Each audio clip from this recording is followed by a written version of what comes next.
Anybody see how old he was?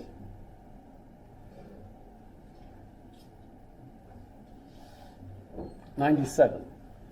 I keep track of that because, I'm trying to make sure I live longer than any of them. But so Bertrand Russell is attempting to create a language that will be absolutely clear. And it's based on kind of a mathematical language, but in the Principia he tries to demonstrate that all mathematics is based on the laws of logic. And the three main logical laws are: a thing is what it is, a thing is what it is and not another thing, and a thing either is what it is or it isn't. That's the law of the excluded middle. So x equals x.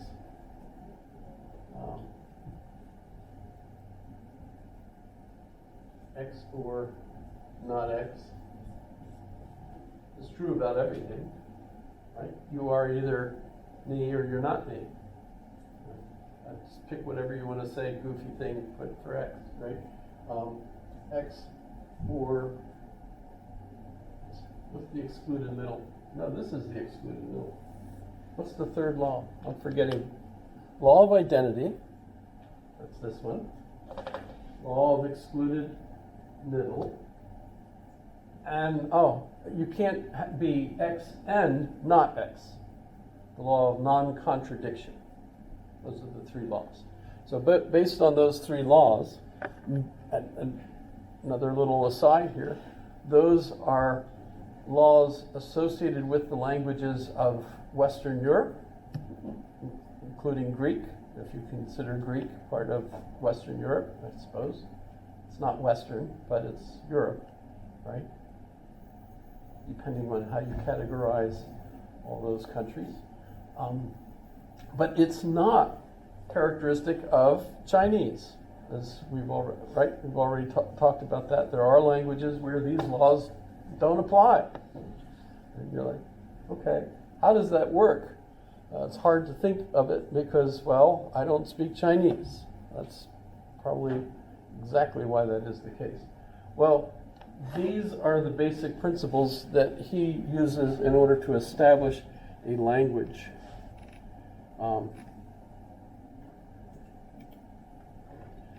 That nobody uses today as it was originally. As you can see, here's an excerpt from it. That's line 5443.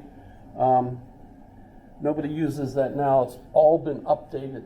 But if you are using different computer languages, you're essentially looking at a modernized variant of what he was trying to do. So Wittgenstein is excited about this and decides to get into this line of work, and he ends up writing his own work while he is in World War I. He ends up he's Austrian. Why I always get those two confuddled together. Austrian, right? And he's in the Austrian army, and he's in the artillery, and he's captured by the Italians. And while he's in the prisoner of war camp, he's writing this book. And when the war is over and he's released, he ends up publishing this through Bertrand Russell, and it becomes known as, the title of the book is the Tractatus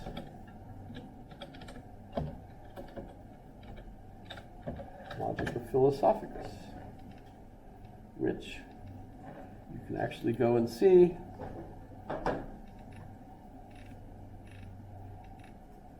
And the beginning of it is the introduction that was written by Bertrand Russell.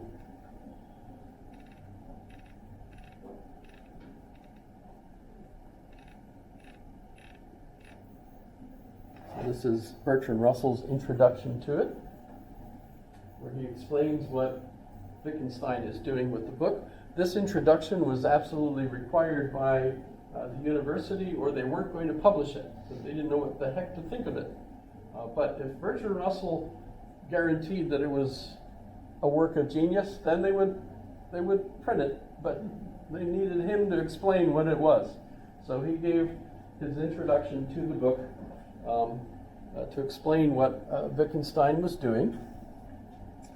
And the most fascinating aspect of that is that when Wittgenstein read it, he said that Russell was all wrong. So that's hilarious, right? In any case, so you have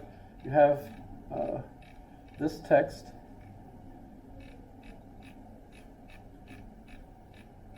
Quite a long introduction, almost as long as the book, actually.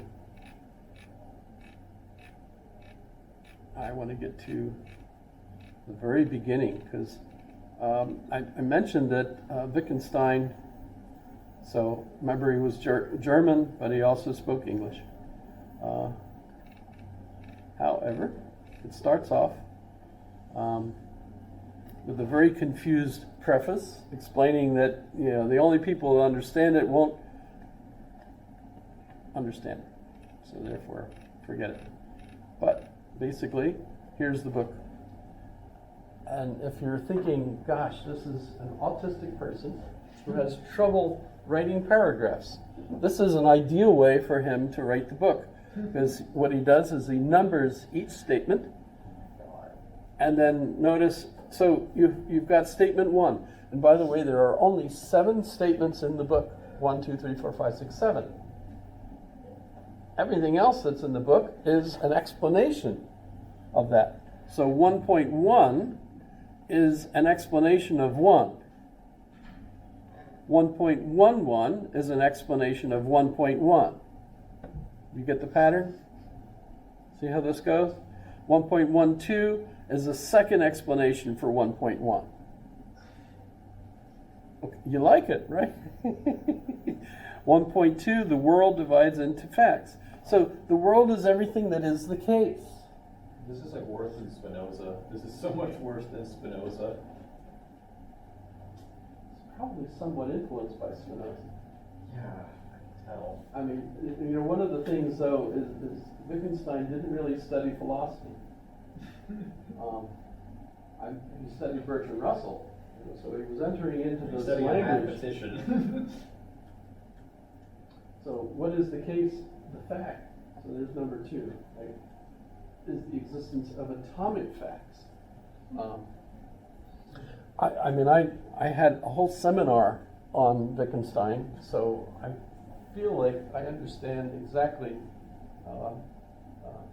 what at least several interpretations of all this ought to be. But essentially what he is trying to say is that the world that is the case are facts which are all statements that are true. Statements that are true. Or a statement that is false, so the contradiction of it is true. Right? So basically, the world is all of the statements that are true. By definition, actually, right? And by the way, when you get to the very end of the book and you read the very famous, I went way too far because there's lots of text after.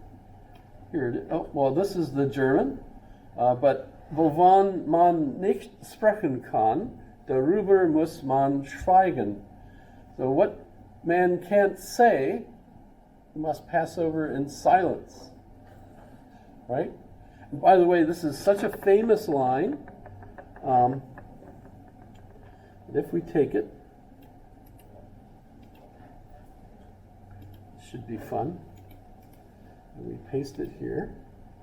And we go, let me find it, and I want a video.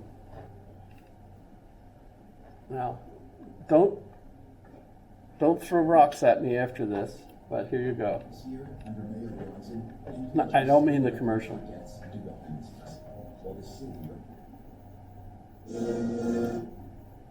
One simple but Oh. brilliant trick to heat your home in 90 seconds and Tried save to thousands avoid of one dollars on thing your and ended heating up- bill this winter.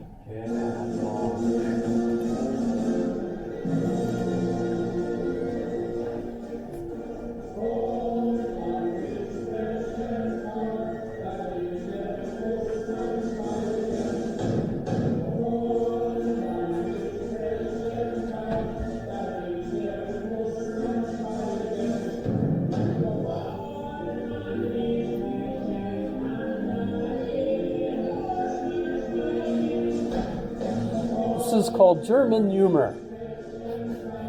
They're making fun of Wittgenstein and this famous last line.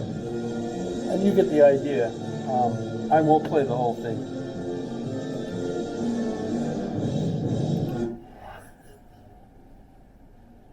Philosophy can be fun. You just have to be, in the right place at the right time, I guess. But you could read it in English, and my copy, which I bought for my class, has the English on the one page and the German on the other. This looks like what they did was they put all the English first and then all the German after. But a very important part, and by the way, when you have true or false, notice in German, wahr und falsch. So wahr is true, but it means it's spelled with a W. So you don't get T and F, you get W and F. But he's using the same kind of language that Russell used in his text, and he's giving you a new thing that Russell didn't have. Let me see if I can find some. He invents, there we go. So I'm still in the German portion, but you get the idea. So if I have a statement P and Q, I can have both of them true, so the whole statement would be true. I can have one false, the other one true. Which one is this doing? Because if you're doing, so this has to be or. It's got to be or. Because if I say P or Q, P is true regardless of whether Q is true or not, the whole statement will be true. If Q is true, regardless of whether P is true or not, the whole statement will be true. If both of them are true, the whole statement is true. It's only when both of them are false. Right?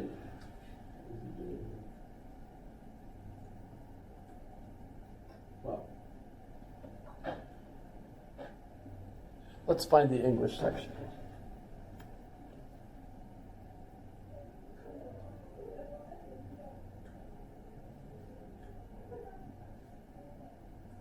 Should be almost there.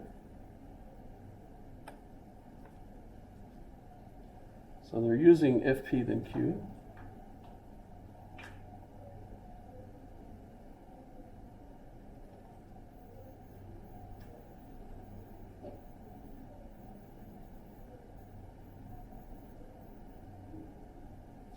So I am in the English section. Okay. So the first is an example of tautologies when you have this case and they're all true. It's a tautology. Well, so he's introducing truth tables. And truth tables were a pictorial way of looking at all the logical possibilities for the truth or falsehood of a statement or multiple statements. By the way, this is what computers are using. Computers are using truth tables because they look at all the code and they basically then use their computerish way of thinking about it as a picture of all of the statements and all of the logical possibilities. So the computer uses this system even though you're typing code. For the computer, it's using truth tables. Does that make sense? Mm-hmm. Okay. But Wittgenstein invented those. Okay, so So this is his first book, and he thinks he's solved all the problems of philosophy with the publication of this book. So he now has to try to figure out what to do with the rest of his life. And he's still a relatively young man. And by the way, the school did give him a PhD for this. So that's kind of interesting. In any case, he goes to a teacher training school in Austria, and the training school was based on the work of John Dewey.